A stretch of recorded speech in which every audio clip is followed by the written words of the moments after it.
छत्तीसगढ़ में वनों से आच्छादित प्राकृतिक सौंदर्य के गढ़ बस्तर में ना जाने कितनी धरोहर संपदाएं भरी हुई है।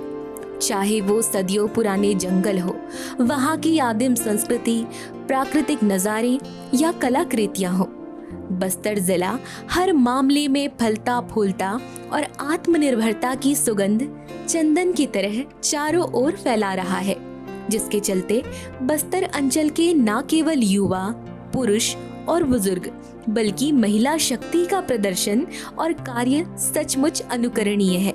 आज उन्हें आत्मनिर्भर बनाने में राज्य के मुखिया समेत केंद्र सरकार की भी नाना प्रकार की योजनाएं चल रही हैं। कला, संस्कृति और प्राकृतिक धरोहर के खजाने से भरपूर बस्तर की जलवायु खेती किसानी के काम के लिए उपयुक्त है।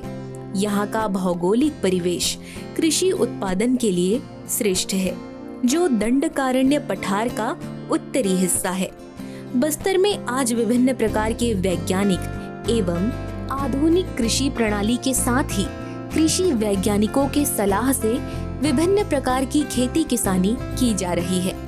इसके अलावा बस्तर क्षेत्र में काजू के उत्पादन से आर्थिक लाभ में दिन ब दिन बढ़ोतरी होते ही जा रही है।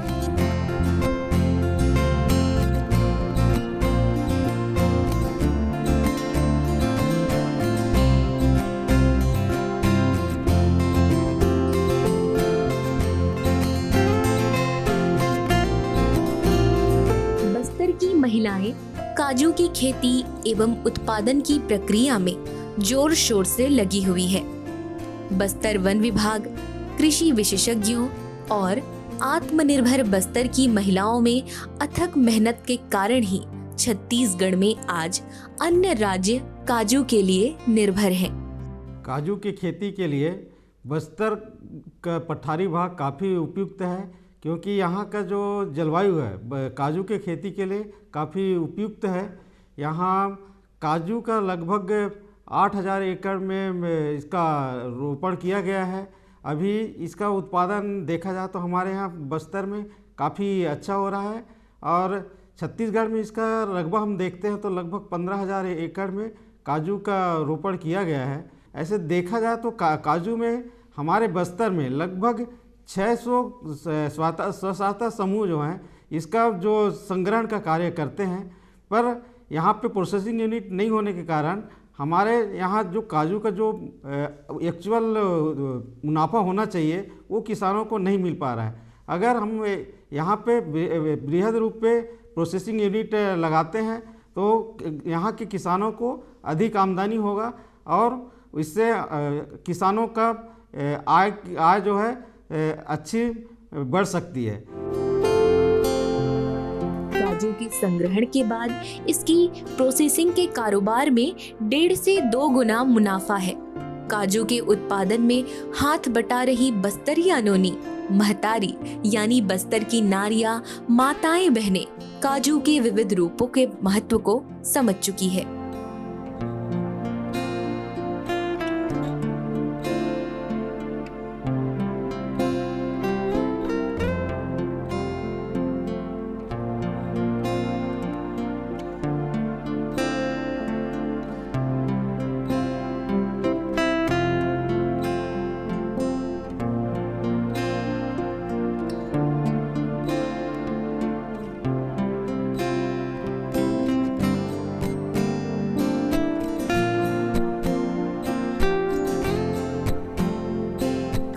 उत्पादन में उसके प्रोसेसिंग के बाद काजू बनाया जाता है।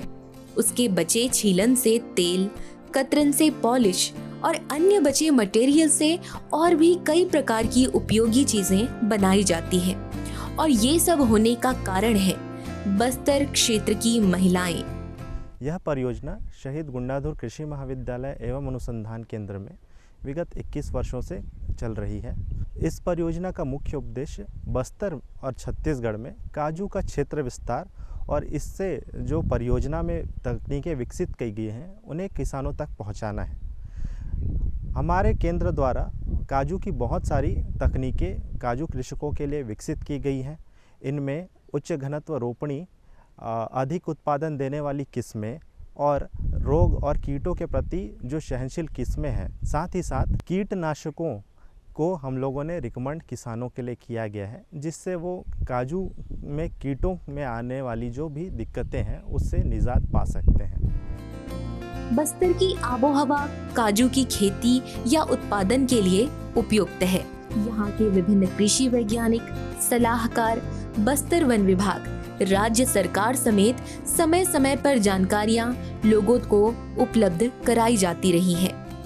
अभी जो हमारे विभाग है, कृषि विभाग के और प्रशासन के सहयोग से यहाँ पे राजनगर, बकावंड ब्लॉक के राजनगर में एक प्रोसेसिंग यूनिट लगाया गया है। इसी प्रकार हम जैसे देखते हैं कि अभी 2-3 साल, विगत 3 वर्षों से जिला प्रशासन जो है एक और वन विभाग के माध्यम से इसका संग्रहण का कार्य किया जा रहा है, जिससे किसानों को काफ़ी हद तक लाभ हो पा रहा है।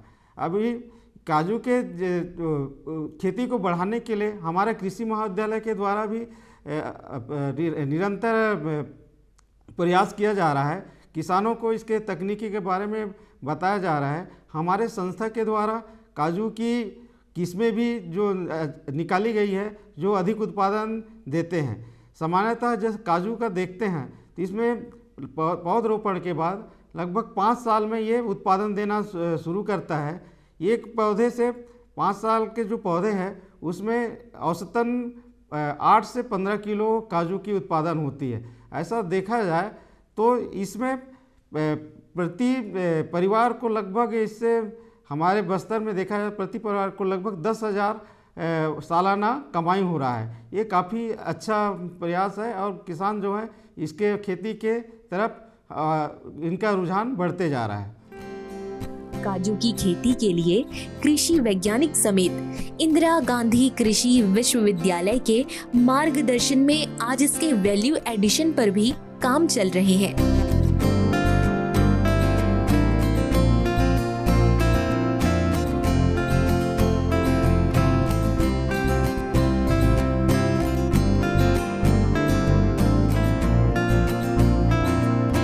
अगर हम काजू की खेती की बात करें तो काजू के लिए जो बस्तर की जलवायु है वो बहुत अनुकूल पाई गई है, क्योंकि बस्तर की जलवायु ऐसी है कि जब काजू का फूलन होता है तब उसमें बरसात नहीं होती और गर्मी अच्छी पड़ती है, जिसके कारण बस्तर में काजू की उत्पादन तो अच्छी होती है, साथ ही साथ जो काजू की क्वालिटी होती है वो भी बहुत ही बेहतरीन होती है। अगर हम मृदा की बात करें तो काजू के लिए जो मृदा हमें किसान भाइयों को चाहिए होती है उसमें पानी का जो जल भराव है वो बिल्कुल नहीं होना चाहिए। हमें ऐसी मृदा को प्रयोग में लाना चाहिए जिसमें जो ऑर्गेनिक कार्बन है वो अत्यधिक हो। और दूसरी हम लोग बात करें तो काजू में अगर खेती में हम लोग भूमि में थोड़ी बहुत ऊंचाई की जो ज़मीनें हो, जिसे बस्तर में मरहान भूमि कहती हैं, उसे हम उपयुक्त काजू की खेती के लिए मानते हैं। जी जी जी। किससे बात कर रहे थे इतना हंस हंस कर? किसान कॉल सेंटर में विशेषज्ञ से खेती के बारे में सलाह ले रहा था। सुबह भी रात को भी? किसान कॉल सेंटर सुबह 6 बजे से रात को 10 बजे तक खुलता है। रविवार को भी? साल के 365 दिन खुलता है। पर तुम ये सब क्यों पूछ रही हो? मैं तो कुछ और ही समझी थी। कृषि संबंधी समस्याओं का अपनी भाषा में तुरंत समाधान पाने के लिए पूरे भारत में किसी भी फोन से राष्ट्रीय हेल्पलाइन नंबर 1800-180-1551 पर संपर्क करें। भारत सरकार का हर प्रयास किसानों की प्रगति को दे रहा एक नया विश्वास। देश के किसानों के प्रति समर्पित भारत सरकार विशेषकर पूर्वोत्तर राज्यों और अंडमान निकोबार के कृषि क्षेत्र के विकास के लिए नई प्रगतिशील कदम उठा रही है, जिससे वहां के किसान तेजी से तरक्की कर रहे हैं। कृषि क्षेत्र के विकास को अनवरत जारी रखते हुए माननीय प्रधानमंत्री श्री नरेंद्र मोदी जी के नेतृत्व में भारत सरकार ने एक दूरदर्शी निर्णय लेते हुए देश में राष्ट्रीय खाद्य तेल मिशन ऑयल पाम की शुरुआत की है, जिससे पूर्वोत्तर राज्यों और अंडमान निकोबार के किसानों को विशेष लाभ मिलेगा। पूंजी निवेश में वृद्धि होगी, खाद्य तेल आयात पर निर्भरता कम होगी और रोजगार के अवसरों का सृजन होगा। खाने के तेल में आत्मनिर्भरता के लिए अब राष्ट्रीय खाद्य तेल मिशन ऑयल पाम का संकल्प लिया गया है। नॉर्थ ईस्ट और अंडमान निकोबार द्वीप समूह ये वो क्षेत्र हैं जहां आसानी से पाम की खेती हो सकती है, पाम ऑयल का उत्पादन हो सकता है। इस मिशन के अंतर्गत ऑयल पाम का रकबा और पैदावार बढ़ाने पर जोर देने के लिए सरकार ने 11,000 करोड़ रुपए से अधिक की सहायता राशि निर्धारित की है। मिशन के तहत सरकार ने ऑयल पाम की खेती के लिए रोपण आदि की सहायता में बढ़ोतरी करते हुए पहले मिलने वाले 12,000 रुपए प्रति हेक्टेयर को बढ़ाकर 29,000 रुपए प्रति हेक्टेयर तक कर दिया है। पौधारोपण सामग्री की कमी दूर करने के लिए बीजों की पैदावार करने वाले बागों को भी सहायता दी जाएगी, जिसके तहत प्रति 15 हेक्टेयर क्षेत्रफल के ऑयल पाम उद्यान के लिए 1 करोड़ और नर्सरी विकास के लिए 50 लाख रुपए का प्रावधान है। 30 वर्ष की आयु के पुराने बगीचों के पुनरुद्धार के लिए 250 रुपए प्रति पौधा का एक मुश्त अनुदान दिया जाएगा। पूर्वोत्तर और अंडमान को विशेष सहायता के तहत उनकी क्षेत्र संरचना, जलवायु एवं अन्य परिस्थितियों के अनुसार विभिन्न मदों में जैसे हाफ मून टेरेस में 4,000 रुपए प्रति हेक्टेयर, बाड़ या बायोफेंसिंग तथा लैंड क्लियरेंस के लिए 7,000 रुपए प्रति हेक्टेयर और एकीकृत खेती के लिए 10,000 रुपए प्रति हेक्टेयर का प्रावधान है। प्रारंभिक 4 वर्षों की अवधि में रखरखाव और अंतर फसल के लिए 50,000 रुपए प्रति हेक्टेयर का प्रावधान है। किसानों के लिए रोजगार के अवसर पैदा करने और उद्योगों को बढ़ावा देने के लिए 5 मीट्रिक टन प्रति घंटा क्षमता वाली नई पाम ऑयल मिल की हर इकाई के लिए 5 करोड़ रुपए तक के अनुदान की व्यवस्था है और क्षमता में वृद्धि होने पर अतिरिक्त धनराशि का भी विकल्प उपलब्ध है। सेंट्रल सरकार इना ऑयल पाम स्कीम थरन रोंदुआ नहीं दौने तुतेन कन हाक ले कन छपुई गई पो कन बैसे। ऑयल पाम के किसान ताजे फलों के गुच्छे यानी FFB का उत्पादन करते हैं, जिनकी वर्तमान में कीमतें अंतर्राष्ट्रीय मूल्यों में उतार चढ़ाव के आधार पर तय होती हैं। पहली बार केंद्र सरकार ताजे फलों के गुच्छे की कीमत के लिए किसानों को आश्वासन दे रही है। ये व्यवहार्यता मूल्य यानी VP कहलाएगा, यानी किसानों को कोई घाटा नहीं होने दिया जाएगा। इन प्रावधानों से किसानों को बाजार के उतार चढ़ाव से संरक्षा भी प्राप्त होगी। व्यवहार्यता मूल्य VP तय करने की शुरुआत 1 नवंबर से होगी और अगले वर्ष 31 अक्टूबर तक जारी रहेगी। इसे ऑयल पाम वर्ष कहा जाएगा। इससे पूर्वोत्तर राज्यों और अंडमान निकोबार में खेती के बेहतर अवसर पैदा होंगे और किसानों को मुस्कुराने की एक और नई वजह मिलेगी।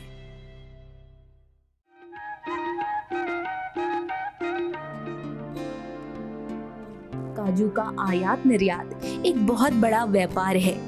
काजू से विभिन्न प्रकार की स्वादिष्ट मिठाइयाँ भी बनाई जाती हैं। काजू की खेती करना एक लाभदायक कृषि साबित हो सकती है, क्योंकि इसका पेड़ तेजी से बढ़ने वाला उष्णकटिबंधीय पेड़ है, जो काजू और काजू का बीज उत्पन्न करता है।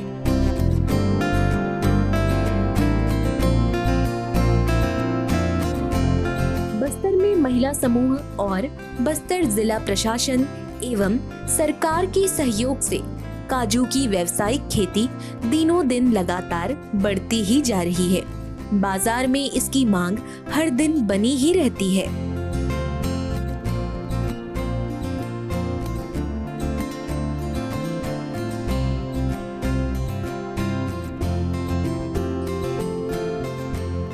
काजू के पौधारोपण के 3 साल बाद ही फूल आने लगते हैं और उसके 2 महीने के भीतर वो पक्का होकर तैयार भी हो जाता है।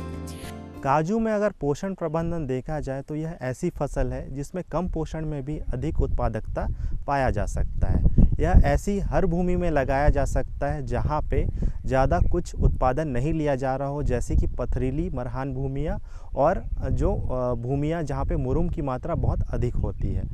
इस पेड़ में अगर आप थोड़ी बहुत भी गोबर खाद और कुछ रासायनिक खादों का उपयोग करें तो बहुत अधिक हम उत्पादन और लाभ पा सकते हैं। अगर हम लोग बात करें इसके प्रसंस्करण के बारे में तो काजू का जो नट है वो 100 रुपये से 120 रुपये किलो तक की मार्केट में इसकी वैल्यू होती है। और अगर हम लोग इसके प्रसंस्करित उत्पादों की बात करें तो अगर नट को प्रसंस्करण करके बेचा जाए तो 800 से 1200 रुपये किलो वो क्वालिटी के हिसाब से। और हम लोग फल के प्रसंस्करण की बात करें तो इसमें कई प्रसंस्करण उत्पादन कर सकते हैं, जैसे कि फल से हम लोग जैम, जेली, आरटीएस, नेक्टर और स्कैश बनाकर भी जो महिलाएं हैं गांव की वे उससे अधिक लाभ कमा सकते हैं। जिस प्रकार बस्तर में महिलाएं काजू के खेतों का बेहतर प्रबंधन और ज्यादा पैदावार देने वाले प्रकार यानी कल्टीवर्स के चयन करने में वन विभाग एवं कृषि वैज्ञानिकों की सलाह पर अमल कर रही हैं, यदि ऐसा अन्य क्षेत्रों के उत्पादक भी करने लगे तो ये पूरे किसान वर्ग समेत राज्य के बेहतरी के लिए बड़ी प्रसन्नता की बात होगी, क्योंकि काजू की खेती से आर्थिक लाभ जो है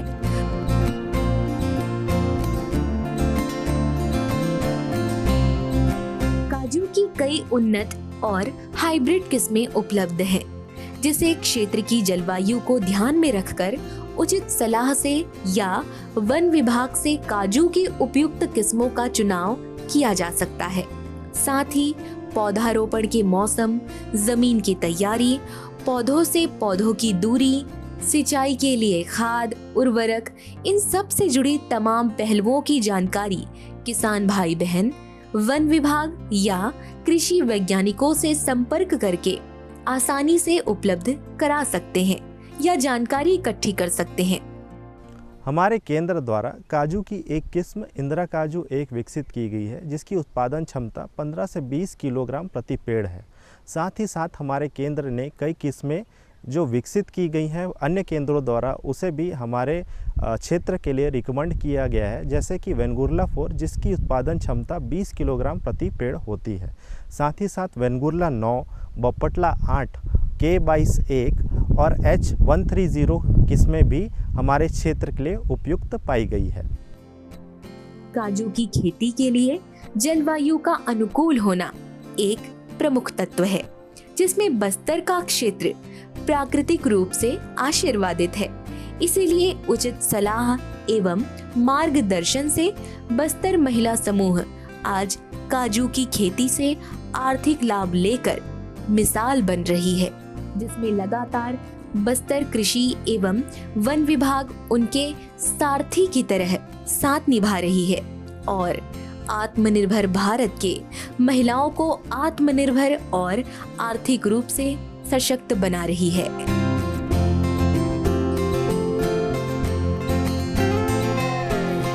भागव उदय हो के दाई वो बाबा जाना माले के आते।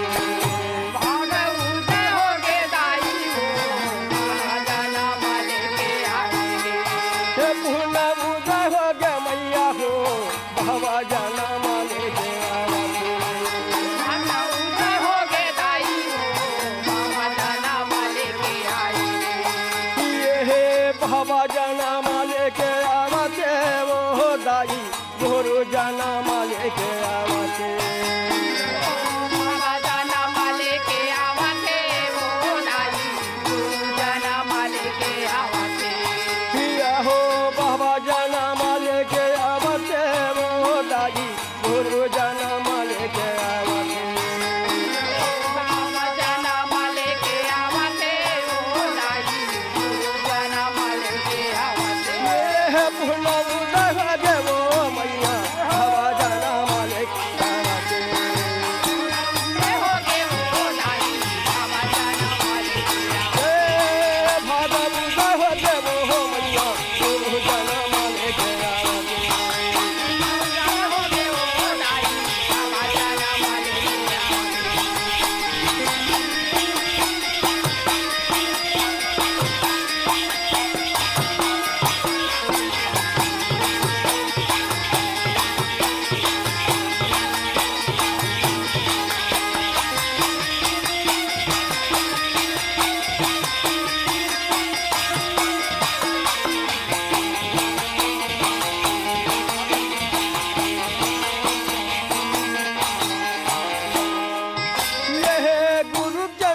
भैया अमृत बहता हवा, अमृत बहता हवा।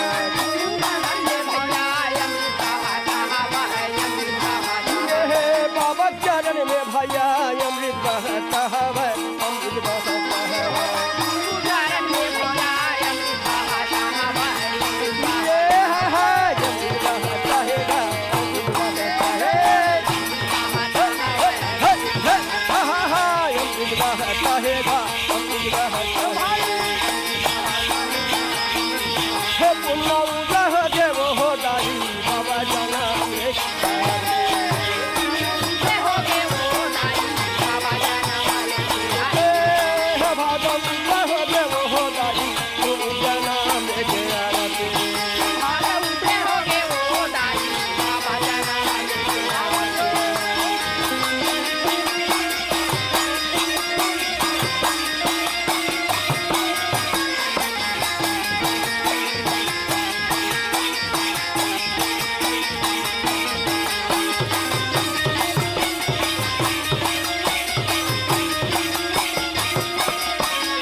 में बाबा खाम गराही हो, खाम गराही हो। जगह जगह में बाबा खाम गराही हो, खाम गराही। ये जगह जगह में गुरु खाम गराही हो, खाम गराही हो। जगह जगह में बाबा खाम गराही हो, भैया खाम गराही हो, खाम गराही हो, खाम गराही हो, खाम गराही हो, खाम गराही हो।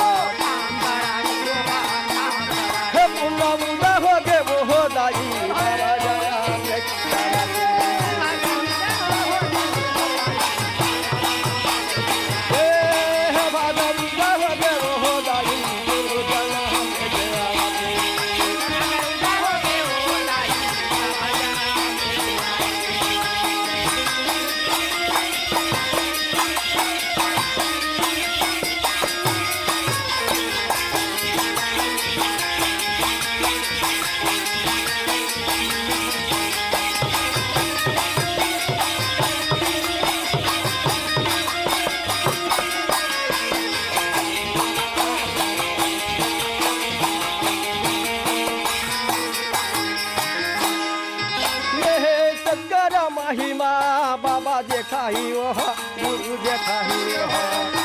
महिमा बाबा देखाही हो, गुरु देखाही हो। कर महिमा बाबा देखाही हो, गुरु देखाही हो।